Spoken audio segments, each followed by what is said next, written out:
예수님을 믿게 되었을 때 우리 행실에 어떤 변화가 나타나고 있느냐 쭉 계속 살펴보고 있는데요.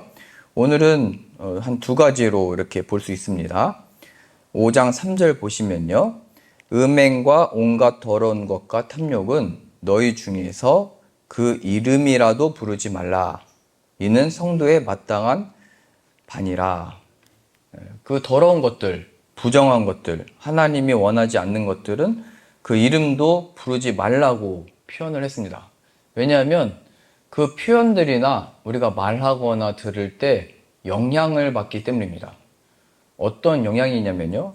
하나님께 공급받았던 은혜들과 하나님께 은혜를 누렸던 어떤 시간들과 하나님께 공급받는 어떤 힘이 있다가 부정한 소리, 안 좋은 소리, 무슨 저주하는 소리, 어떤 욕설을 듣게 되면 하나님의 그 은혜가 순간적으로 차단되어집니다.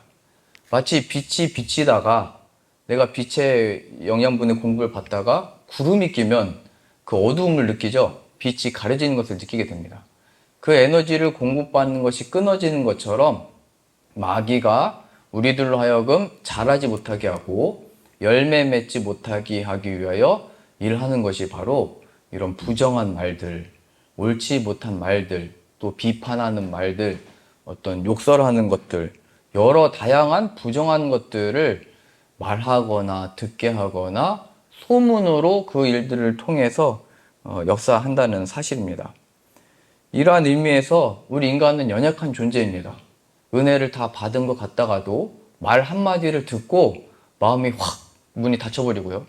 우리가 뭔가를 다 할 수 있는 것 같다가도 어떤 사람의 한마디만 딱 듣고도 의기소침해져서 나는 정말 가치가 없다. 나는 정말 왜 태어난 거냐. 나는 뭘 할 수 있을까.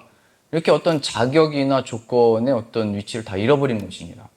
그래서 하나님은 늘 내가 너희를 예수 그리스도 안에 죄 없다 했는데 누가 능히 너희를 정죄하겠느냐.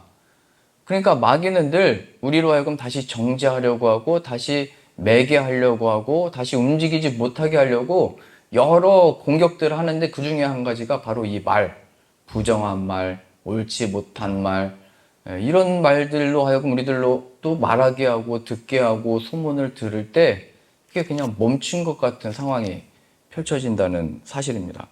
그래서 우리가 예수님도 그 말씀을 들었을 때 그 여러 가지 내 땅의 비유를 말씀하셨잖아요. 뭐 돌도 있고 돌밭도 있고 길가도 있고 가시덤불도 있고 좋은 밭도 있는데 이 가시덤불에 떨어진 그 말씀은 처음에는 그 뿌리를 내리고 자라는 것 같지만 결국 가시덤불로 인해서 그 시험과 어려움과 빛에 가려져 가지고 빛이 임하지를 못하고 가시덤불 속에서 빛을 받지 못해서 자라지 못하는 그 신앙의 상태를 예수님도 표현을 하셨습니다. 우리도 큰 숲에 가보면요. 큰 나무 밑에는 나무들이 자랄 수가 없습니다. 작은 나무들이 조금 자라는 것 같다가 빛이 비치지 못하니까 사실은 큰 나무 밑에는 다른 나무들이 설 자리가 없는 것이죠. 그것처럼 우리들이 이 하나님께로부터 계속 은혜를 공급받고 하나님의 선한 말씀으로 공급을 받아서 계속 자라나고 열매 맺도록 해야 되는데 한 중간쯤 가다가 아니면 은혜 받은 순간에 절제하지 못해서 다시 세상의 이야기나 세상의 부정한 일들에 참여하거나 세상에 속닥거리는 말에 참여를 했다가 그 은혜가 순간적으로 다 끊어지는 것을 경험하게 됩니다. 그러니까 우리도 뭐 다 마찬가지잖아요. 바울도 얘기했거든요. 하나님의 계명에 너희들로 하여금 간음하지 말라고 명하셨을 때 너희가 그 계명을 들었을 때 간음이 무엇인지를 궁금해했고 그 호기심으로 인하여 간음에 동참하게 됐고 너희가 죄에 이르게 됐다. 이런 표현이 신약 성경에 기록되어 있습니다. 그러니까 하나님은 선하고 의롭게 말씀을 주셨는데도 인간의 육신의 연약함은 그 안에 가진 호기심이나 처음에는 뭐 그냥 아무렇지도 않게 뭐 접근을 했겠죠. 근데 순간에 거기에 휘말리게 되면 감싸워지게 되면은 나오지를 못하게 되는 것입니다. 오히려 간음하지 말라고 했는데 그 간음에 휩싸여 버려서 거기서 나오지를 못한다. 이렇게 말하는 것이죠. 좀 더 구체적으로 지금 이 표현을 바울이 하면서는 그 이름을 부르지도 말라. 그러니까 바울은 이 공격을 계속 받았습니다. 바울은 살아있을 때 예수 그리스도의 그 제자들과 함께 있었던 사람도 아니고, 그가 예수님의 그 제자들과 뭐 동참해서 예수님의 말씀 직접 들은 사람도 아니고, 오히려 믿는 자들을 박해했던 사람이다. 그러니까 지금 그가 사도라고 하면서 복음을 가르치고 있지만, 그것은 정통성도 없고, 뭐 그 제자들도 아니고, 사도도 아니고, 그냥 혼자서 그러는 것이다. 이런 비난과 비판의 소리를 들었죠. 그래서 많은 성도들이 이 이야기를 듣고 이 사도 바울이 전하는 복음에 대하여 그것이 맞느냐 틀리냐 어떻게 해야 되냐 여기에 사로잡히다 보니까 이제 이 말씀이 들리지 않기 시작을 한 것입니다. 그래서 사도 바울이 그래서 복음 서신서에 늘 자기의 소개를 먼저 하거든요. 그 뭐라고 표현을 하냐면 하나님의 복음을 위하여 택정함을 받은 예수 그리스도의 종 바울은 이라고 하면서 로마서부터 시작해서 복음서들의 자신에 대한 설명을 하게 됩니다. 그래, 나는 너희들이 말하듯이 사람으로부터 난 사도가 아니라 예수님이 나를 직접 부르셨고 예수 그리스도의 종으로 삼으셨고 이 복음을 위하여 택정함을 받은 사람이다. 그래서 어떤 이 부정한 말과 그 바울의 사도직에 대하여 거부하는 그 사람들의 어떤 공격들 속에 그는 내가 하나님 앞에 서 있으니까 이게 우리의 정체성과 나아가는 어떤 의기소침하게 하고 모든 이 일들 가운데 이기는 방식입니다. 하나님이 나를 어떻게 부르셨는가? 저 사람이 나를 어떻게 부르는지가 아니라 저 사람이 나를 어떻게 대우하는지가 아니라 하나님이 나를 어떻게 대우하고 계시고 하나님이 나를 어떻게 부르신 것이고 어떻게 하나님의 자녀 삼으신 것인가? 예수 그리스도의 보혈의 능력으로 세움을 받은 자다. 나는 예수님의 이름으로 서 있는 것이고 예수님의 복음을 위하여 내가 사도로 부르심을 받았다. 그렇게 하나님의 복음을 전하게 된 것이죠. 이러한 의미에서 누군가가 우리를 비난하고 조롱하고 뭐 자격이 없다고 얘기할 때 예수 그리스도 안에 된 자격을 우리가 전할 수 있고 예수님이 어떤 분이신지를 나타낼 수 있는 또 좋은 기회가 되는 것입니다. 바울이 바라보는 교회에 대한 관점도 마찬가지였습니다. 저 고린도 교회가 부패했다, 타락했다, 고린도에 놀러 간다고 하면 다 간음을 행하고 우상을 섬기고 그런 동네인데 무슨 거기에 교회가 살아남을 수 있겠냐. 그 성도들도 그 영향으로 다 부패해버렸다, 타락했다 이렇게 말을 할 때 바울은 그 속에서 얘기한 것입니다. 하나님이 세우신 이 교회, 하나님이 이 선을 이루신 이 교회, 예수 그리스도의 보혈로 시작하신 이 교회 하나님이 이루시고 온전케 하실 것이고 하나님이 끝까지 붙드실 것이다. 이렇게 바울이 또 교회에 대해서도 그렇게 고백을 하게 된 것입니다. 근데 교회조차도 이런 소문과 이야기를 들으면 의기소침해지고 우리가 잘하는 것이 맞냐 생각이 들고 우리가 나가서 무엇을 할 수 있냐 이런 어떤 자격지심이 들겠죠. 그럴 때마다 바울은 얘기했던 것입니다. 우리는 예수 그리스도의 보혈의 능력으로 세움을 받은 것이니까 그 말로 인하여 기죽지 말고 그 말로 인하여 주눅질 들지 말고 보혈의 능력으로 부활의 생명으로 나아가라. 이렇게 권면하고 있는 것입니다. 나라와 민족에 대한 것도 마찬가지죠. 지금 새벽 예배 말씀에서도 굉장히 힘듭니다. 뭐 하나님 비유 맨날 드시는 게 칼을 뽑아서 다 살육하고 뭐 살인 기계를 뭐 보내고 뭐 무차별하게 그냥 다 죽여버리겠다 이런 말씀만 계속 나와가지고 에스겔서 빨리 넘어가고 싶다. 이거 언제까지 이어져야 되냐. 하나님의 심판이 예레미야를 읽어도 안 끝나고 이사야서를 읽어도 안 끝나고 그러니까 하나님이 얼마나 그 죄를 싫어하시고 증오하시고 멀리하고 싶어 하시는지 그 마음이 크시기 때문에 이렇게 길게 나와 있는 거죠. 그 정도 되면은 이 백성들도 그래서 지금 다 그 선지자들한테 협박을 한 거잖아요. 그렇게 말하지 말라고. 우리도 듣기 싫다고. 그런데 하나님께서는 그 가운데 약속을 하신 거죠. 내가 나의 때에 반드시 회복할 거니까 견뎌라. 심판을 받아내라. 그리고 포로로 그냥 끌려가라. 그럼 내가 허락한 때 너희를 회복시켜 줄 거니까 남은 자가 되어 또 그루터기처럼 남은 나무의 어떤 기초가 돼서 나의 이루는 역사를 이제 봐라. 이것들이 이제 기록되어 있는 것이죠. 그래서 이 나라와 이 민족이 이스라엘이 도대체 무슨 의미가 있냐. 지금도 그 땅에서 전쟁이 끊이지 않고 힘들고 괴롭고 분열과 다툼만 있는데 무슨 소망이 있냐. 또 사도 바울이 얘기한 거죠. 영적인 이스라엘이 아브라함과 함께 그 복을 받는 것이다. 위치적으로 이스라엘에 있는 사람들이 아니라 혈통이 아브라함의 혈통을 받은 사람들이 그 복을 받는 것이 아니라 바로 예수 그리스도를 얻게 된 우리가 영적인 이스라엘이다. 우리가 바로 아브라함이 약속받은 복을 함께 유업으로 받을 자니까 그러면서 나라와 민족에 대한 위로를 그렇게 하는 것이죠. 지금 우리에게 하나님의 솔로몬의 성전도 다 무너지고 우리가 있었던 이 다윗 성도 다 무너졌는데 무슨 소망이 있겠습니까? 근데 그 가운데 이 사도들은 하나님의 말씀을 붙들고 복음을 전했던 것입니다. 이 복음이 하나님의 나라의 확장의 능력이며 하나님의 일하심의 증거이며 우리가 살아서 계속 복음을 전하는 이유이다. 그러니 우리 개인적으로 공격을 받든지 교회적으로 공격을 받든지 나라와 민족이 무시를 받든지 전혀 신경 쓸 것이 없고 예수 그리스도로 세움을 받으면 나 자신도 우리의 가정도 교회도 이 나라와 이 민족도 가장 강한 나라와 민족, 그러한 가정, 그러한 교회와 나 자신이 되어지는 것입니다. 이것은 정체성에 대한 분명한 발견이죠.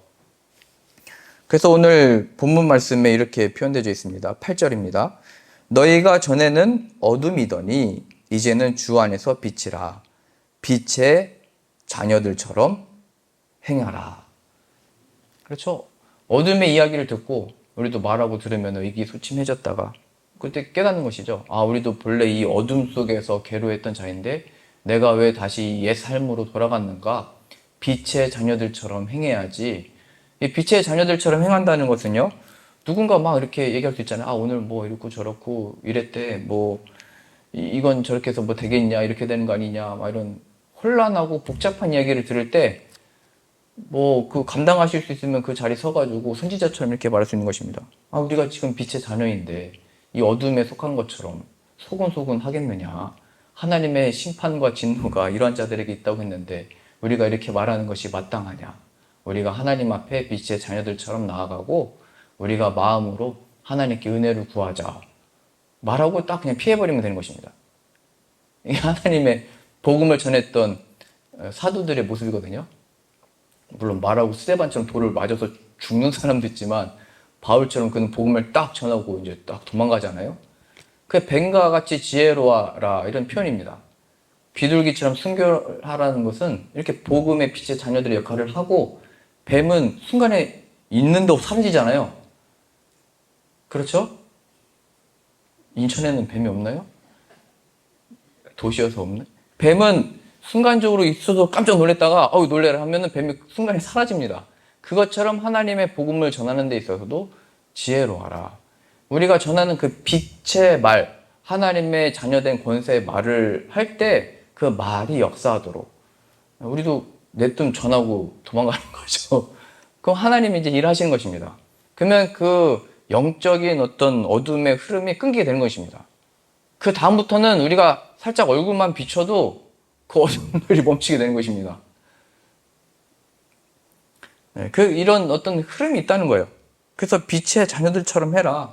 너희들도 그 어둠에서 그 말하는 것이 무슨 열매가 있었느냐, 모든 소득이 있었느냐. 처음에는 흥미와 재미와 어떤 공공의 적을 가지고 욕하고 하는 게 재밌는지 모르겠지만 굉장히 피곤하고 힘들게 되고 피폐해지게 되는 것입니다. 우리의 영혼도 갉아먹는 것이고 우리도 열매 맺지 못하는 것입니다. 그러나 하나님을 기억하고 하나님을 떠오르도록 권면하고 위해주면 그 속에서 하나님의 그 어둠을 다 몰아내고 하나님이 예수 그리스도의 보혈의 능력을 나타내실 줄로 믿습니다. 그래서 오늘 말씀에 이제 4절로 이어서 가보겠습니다. 4절입니다. 누추함과 어리석은 말이나 희롱의 말이 마땅치 아니하니 돌이켜 감사하는 말을 하라. 누추함, 어리석은 말, 희롱의 말 마땅치 아니하다. 그러니까 어둠에 속한 말들, 이게 다 사람을 죽이는 거거든요. 말로 사람을 죽이는 것은 저도 삼국지에서 제갈량이 말로 다 사람 속 터져서 막 터지게 만들어가지고 토하는 그런 장면들이 나오거든요. 이 말이 사람을 죽이는 것입니다. 병들게 하고요. 모든 피와 혈액도 병들게 만들 수 있는 이 어떤 힘이 있습니다. 그러니까 우리가 마귀가 원하는 대로 우리도 말을 하면 안 되고 그런 말을 들을 필요도 없고 감사하는 말로 오히려 하나님을 나타내야 되는 것입니다. 지금 여기 감사라는 말은 하나님의 이 빛의 자녀들과 같이 하나님이 베푸신 것이 무엇인지를 기억하여 고백해라, 이 말입니다. 우리가 심판하고 정죄하고 판단하는 자로 하나님 우리를 절대 세우지 않으셨습니다. 그 하나님께 심판받는 일입니다. 하나님 앞에 매맞을 일입니다.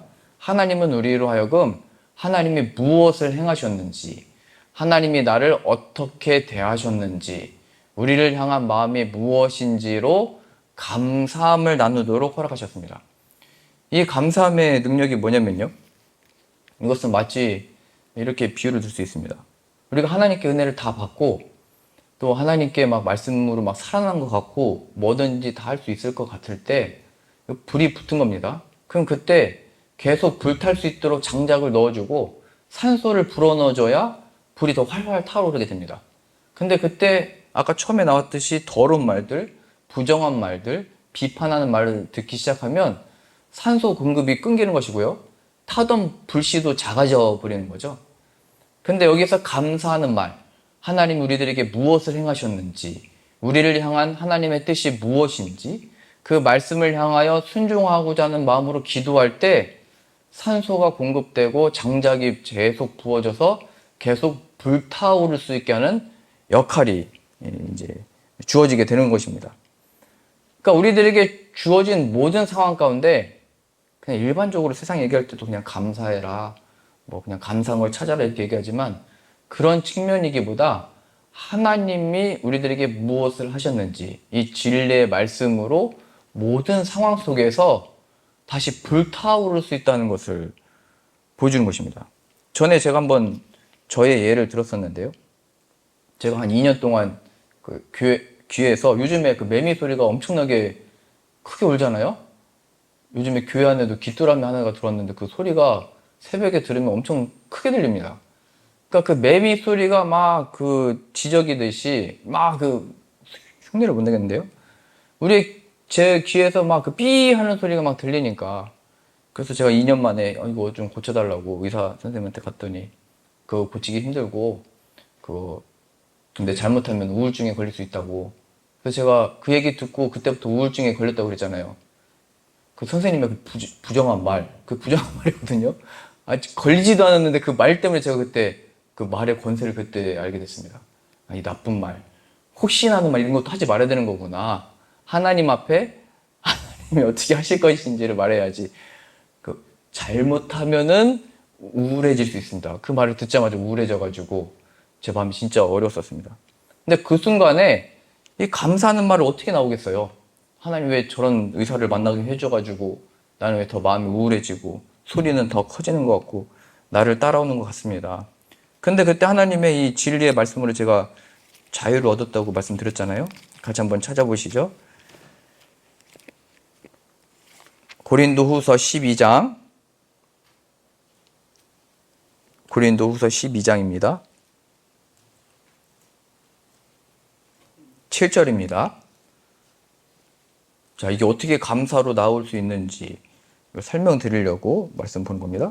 고린도후서 12장 7절입니다. 여러 계시를 받은 것이 지극히 크므로 너무 자고하지 않게 하시려고 내 육체의 가시 곧 사단의 사자를 주셨으니 이는 나를 쳐서 너무 자고하지 않게 하려 하심이니라. 이것이 내게서 떠나가기 위하여 내가 3번 주께 간구하였더니 그 육체에 어려움이 있었습니다. 그 사도 바울은 눈도 잘 안 보였습니다.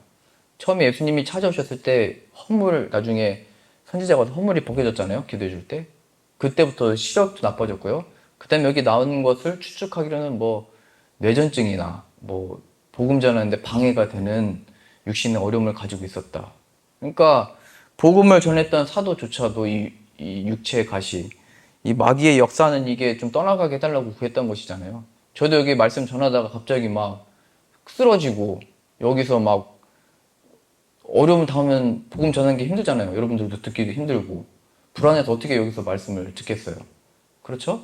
그처럼 사도 바울도 복음을 전하는데 자신의 육체에 연약함이 있다는 것을 인해서 하나님께 3번이나 간구한 것입니다. 이것 좀 없애주십시오. 하나님의 복음을 전하는데 방해가 됩니다. 하나님의 그 사랑과 역사를 간증하려면 이게 없어졌다고 하면 내가 간증할 수 있는 거 아닙니까? 근데 하나님의 응답이 뭐냐면 8절부터 다시 보세요. 이것이 내게서 떠나가기 위하여 내가 3번 주께 간구하였더니 없어졌더라. 이렇게 하면 좋은데 그게 아니라 내게 이르시기를 내 은혜가 내게 족하도다. 이는 내 능력이 약한 데서 온전하여 짐이라 하신지라. 굉장히 놀라운 거죠. 지금 내가 받은 계시가 너무 커서 육체에 가시를 주셨다 하는 것은 뭐냐면 그가 무슨 큰 능력이나 힘을 가지고 있기 때문에 이렇게 겸손케 하시려고 하는 게 아니라 예수 그리스도를 얻었으면 가장 큰 능력과 힘을 얻게 된 것입니다. 내 은혜가 내게 족하다. 왜냐하면 예수 그리스도가 내 안에 있기 때문이다. 다시 보세요. 9절. 내게 이르시기를 내 은혜가 내게 족하도다. 이는 내 능력이 약한 데서 온전하여 짐이라 하신지라. 이러므로 도리어 크게 기뻐함으로 나의 여러 약한 것들에 대하여 자랑하리니 이는 그리스도의 능력으로 내게 머물게 하려 함이라.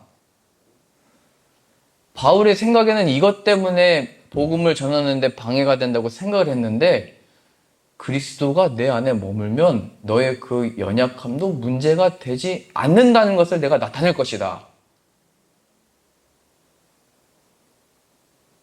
10절 보실까요? 그러므로 내가 그리스도를 위하여 약한 것들과 능력과 궁핍과 핍박과 곤란을 기뻐하노니 이는 내가 약할 그때에 곧 강함이라.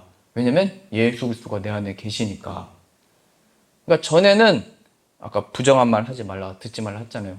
그걸 들었을 때 예수 그리스도의 능력이 내 안에 있으면 그거를 이길 힘과 능력과 힘이 하나님께 있다는 것을 내가 나타낼 거니까 내 은혜가 내게 족하다. 나는 이미 가장 값진 것을 줬고 이미 이게 다 떠나가서 할 수 있는 간증보다 더 큰 간증거리를 준 거다. 예수 그리스도. 내가 이 역사를 나타내려고 너를 부른 것이다. 그러니까 바울이 더 이상 구하지 않고 예수님만을 자랑하고 그의 십자가의 죽으심과 부활하심의 역사만을 선포했던 것입니다. 그랬더니 그에게 그런 역사들이 나타났던 것이죠. 그 전에는 내가 간구했더니 변화를 받았다. 그러니 너도 이렇게 간구를 해봐라. 라고 하는 자신의 교묘한 의가 들어가서 어떻게 기도해야 되는지 이 인간적인 것을 그도 하고 싶었다면 나의 능력은 예수 그리스도 안에서 나타나는 것이다. 제가 이 말씀을 보면서 그 우울했던 마음과 이명의 소리들에 대해서 예수 그리스도가 필요하다는 소리로 바뀌게 됐고요. 오늘도 엊그저께도 그 매미 소리 막 들으면서 왜 이렇게 시끄러워. 한 마리 오니까 막 여러 마리 다 같이 울잖아요. 그때마다 예수님이 필요하다, 예수님이 필요하다. 난 예수님의 종이다. 그 소리로 이제 들리기 시작을 하는 거예요. 다 모든 게. 그럴 때마다 하나님 나에게 예수님이 필요하다는 것을 지금도 이 육신의 연약함 가운데 말씀하시는군요. 그래서 제 육신의 연약함도 그냥 받아들이게 되고 예수님의 능력이 있으면 충만한 것이다. 된 것이다. 이것이 고침받지 못한다 할지라도 나는 더 큰 기적을 발견한 것이다. 예수 그리스도의 능력이 내 안에 머무면 만족을 얻는 것이다. 이 역사와 은혜들이 이루어지는 것이죠. 그러니까 우리의 처지와 상황 속에 이거 동일한 것 말씀하고 있는 것입니다. 우리 주일의 말씀에서도 보시듯이 그 예수님의 제자들이 나라의 회복을 계속 구했잖아요. 예수님이 그 성령 받으면은 정말 큰 어떤 역사가 나타난다고 했는데 그때가 나라의 회복입니까? 그랬더니 너희 알 바 아니다. 황당한 말씀을 하시잖아요. 우리의 평생의 기도와 소원이 이 나라의 회복인데 알 바 아니라니요. 그 때와 기한은 하나님 아버지께 있다. 너희의 행할 바 오직 성령이 너에게 임하시면 나의 증인이 될 것이다. 그 말은 너희가 나를 얻는 권능을 얻게 될 것이다. 이 얘기죠. 내 은혜가 내게 족하다. 이게 권능이거든요. 육신은 궁핍하고 연약하고 뭐 굶고 욕 엄청 먹고 능욕당하고 핍박당하고 죄소로 끌려가는 모습이지만 예수 그리스도가 그 안에 계시니까 그가 복음이 되어 로마까지 가서 복음이 전파되도록 쓰임을 받게 되는 것입니다. 우리가 쓰임 받고 싶은 모습이 있겠죠. 멋진 모습으로 무슨 말 타고 가는 것처럼. 저희 교회도 한번 말을 비싸지만 차 대신 말을 구입해가지고 이 앞에서 그거 한번 소문 내볼까요? 우리 목사님 말 타고 여기서 주님의 말씀을 말을 타고 달려도 하나님의 말씀이 보이게끔 해라. 뭐 그런 구절들이 다 있거든요. 하나님의 권능과 역사를 예수 그리스도가 아니면 이 겉보기로 무슨 깃발을 휘날리면서 어떤 능력으로서, 근데 아니라는 거죠, 다. 우리의 처지와 상황은 세상보다 연약한 자요, 더 적은 숫자요, 더 연약한 존재요, 나약한지 모르지만 예수 그리스도의 능력이 머물면 가장 그때가 큰 힘이요, 능력이요, 하나님이 역사하시는 때다. 이것을 보여주고 있는 것입니다. 바울로 보면 얼마나 그가 괴로웠겠어요. 예수님을 발견하고 믿고 바로 전하자마자 자신들의 친척과 고향 친구들에게 박해를 받고 살해의 위협을 받았습니다. 그것처럼 마음의 괴로움이 어디 있겠어요. 동료였던 사람들이 순간에 원수가 돼서 다가오잖아요. 다윗도 그것을 경험했던 거죠. 사울을 위하여, 나라와 민족을 위하여 골리앗을 무찔렀더니 순간에 사울이 원수가 돼서 너를 왜 해하려고 하는 것이냐. 이해할 수 없는 상황이 처지에 있는 거잖아요. 약할 때 하나님이 함께 계심이 무엇인지를 배워서 여호와는 나의 목자시니 내게 부족함이 없습니다. 이 고백을 거기서 하나님이 만들어내시는 거잖아요. 하나님의 목자가 되시니까 사울이 나를 짓눌러도 3,000명의 군사를 끌고 와도 하나님이 함께 계시니 나는 이 길을 끝까지 걷겠습니다. 그래서 그렇게 나아갈 수 있었던 것입니다. 그러니 우리가 무슨 해를 받고 있든지, 어떤 오해를 받고 있든지, 어떤 누명을 쓰고 있든지, 어떤 마음의 답답함이 있든지, 어떤 처지에 있든지 하나님 제발 이것만 좀 해결하게 해주시고 어떻게 좀 해주십시오 구하던 곳에서 내 은혜가 내게 족하도다. 이 말씀이 우리의 말씀이 되어지기를 소망합니다. 저는 그 이명 소리로부터 자유함을 얻고부터 저에게 처한 모든 상황들 가운데 하나님의 뜻으로 받아들이고 예수 그리스도 안에 하나님이 허락하셨으면 가합니다. 나아갔던 것이죠. 그래서 예수님께서도 구하셨던 것입니다. 나에게서 이 잔을 넘기실 수만 있다면, 그러나 나의 원대로 마시고 아버지 원대로 하여 주옵소서. 그 길에 결국에 부활의 참된 역사가 나타난 것입니다. 그러니 예수님의 이름을 의지함으로 나아갈 때 하나님, 우리 가정과 일터와 모든 관계가 망가졌습니다. 이렇게 되면 우리도 자책하기 쉽거든요. 그때 이렇게 하지 말걸. 또 이렇게 했을걸. 근데 신앙과 믿음은요, 만회하는 것이 아닙니다. 그때 내가 잘못했으니까 다시 잘하겠습니다. 이렇게 한다고 해결되는 게 아니에요. 사람은 언제든지 다시 배신을 하고 사람은 믿을 존재가 못 됩니다. 그냥 연약한 존재이고 사랑해야 되는 존재죠. 그 속에서 우리가 발견해야 되는 것이 무엇이냐면 예수 그리스도의 능력이 내 안에 머물러서 더 이상 이 사람의 말이나 이 상황으로 인하여 기뻐하거나 좌절하는 자가 아니라 하나님이 나를 이 자리에 빛의 자녀로 세우셨다. 바로 이러한 어두움을 몰아내시기 위하여 나로 이 자리에 서게 하셨고 기도하게 하셨다. 하나님이 약속하시는 바는 반드시 나에게 가정과 교회와 나의 삶 가운데 이루신다. 이 믿음으로 나아가라는 것입니다. 오늘 본문 말씀 한 구절 다시 한번 보겠습니다. 에베소서 5장 14절입니다. 에베소서 5장 14절. 그러므로 이르시기를 잠자는 자여 깨어서 죽은 자들 가운데서 일어나라. 그리스도께서 내게 빛이시리라 하셨느니라. 그러니까 죽은 자들 가운데서 일어나라고 말씀하셨습니다. 먼저는 그 말씀이 들려야 되겠죠. 너는 빛이라, 일어나라, 빛을 발하라. 그 소리를 들을 때 우리도 힘차게 일어나야 됩니다. 마치 요단강을 밟아라 했을 때 이거 밟으면 물 밟는 것이, 그리고 그 속으로 들어가면 죽는 거 아니냐, 이런 의심이 많이 들 수 있지만 순종함으로 나아가면 그 원인이 나 때문에 그렇든지 저 사람 때문에 그렇든지 그거는 그냥 하나님께 맡기는 거고요.